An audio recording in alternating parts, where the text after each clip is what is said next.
করবে, আমার বংশধরে লক্ষ্য করবে, নামি দামি করবে। এই কারণে আব্দুল মুত্তালিব আনন্দিত হয়ে গেছেন। যখন শুনতে পেলেন ওনার নাতি হয়েছে, ওনার কোলে দেওয়া হলো হযরত মুহাম্মদ সাল্লাল্লাহু আলাইহি ওয়াসাল্লামকে। দাদা আব্দুল মুত্তালিব উনি ওনার নাতিকে কোলে করে নিয়ে গেলেন কাবা শরীফের কাছে।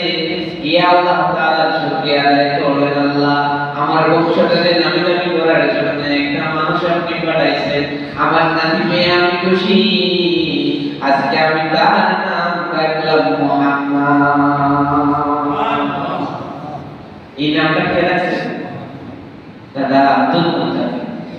আরো নাম আছে আহমদ, এটা আসমানি।